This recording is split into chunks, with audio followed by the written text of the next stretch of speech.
ya sayang, ayo kita pulang beraya. ya ayo sayang, selamat Syawal bersama-sama. Jumpa semua yang lama tak jumpa, meriah lain macam. Sayang, Ya iya sayang, maaf zahir dan batin sayang. saya pun sama. Janji sambut Syawal bersama. Jumpa semua yang lama tak jumpa, meriah lain macam. Sayang, Ya iya sayang, nanti bila kat kampung, oh kenapa sayang? jangan kundekin macam-macam. Baiklah sayang, you pun jangan nak banyak ragam. Sayang, Ya iya sayang, dah sedia duit raya. dah sudah sayang. Duit raya you nanti. Assalamualaikum warahmatullahi wabarakatuh dan salam sejahtera.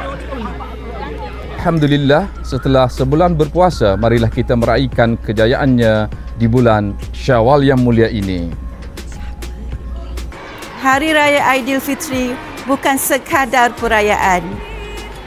Dia juga adalah simbol kasih sayang, keikhlasan dan juga perpaduan yang perlu kita pelihara. Pada hari yang bermakna ini, kami berkongsi ucapan istimewa daripada warga SK Bandar Kuala Kerai untuk semua. Bonda mewakili seluruh tenaga pengajar dan staf sekolah ingin mengucapkan Selamat Hari Raya Aidilfitri kepada semua pelajar, ibu bapa dan seluruh warga sekolah. Aidilfitri adalah masa untuk kita saling bermaafan, memperkukuhkan persaudaraan dan menerapkan nilai-nilai murni dalam kehidupan. Semoga segala kebaikan yang kita amalkan sepanjang Ramadan dapat diteruskan dalam kehidupan seharian kita. Bonda juga ingin mengambil kesempatan ini untuk mengucapkan terima kasih kepada semua guru, staf, pelajar yang telah berusaha keras sepanjang tahun ini. Semoga kita terus maju jaya dan berjaya dalam apa jua bidang yang kita ceburi. Sekali lagi, Bonda mengucapkan Selamat Hari Raya Aidilfitri, maaf zahir dan batin.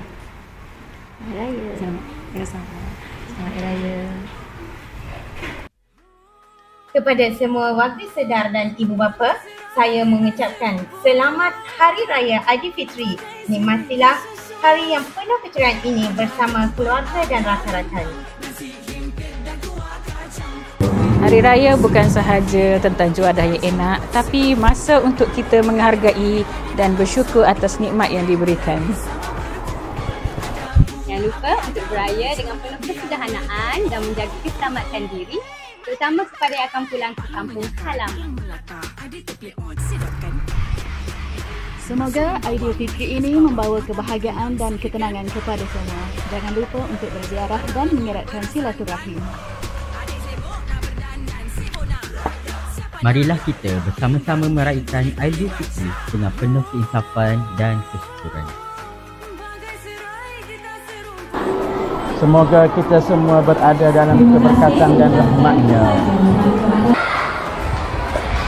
Selamat Hari Raya Aidilfitri, maaf zahir dan batin. Selamat Hari Raya, maaf zahir dan batin. Selamat Hari Raya. Kami mengucapkan Selamat Hari Raya Aidilfitri, maaf zahir dan batin.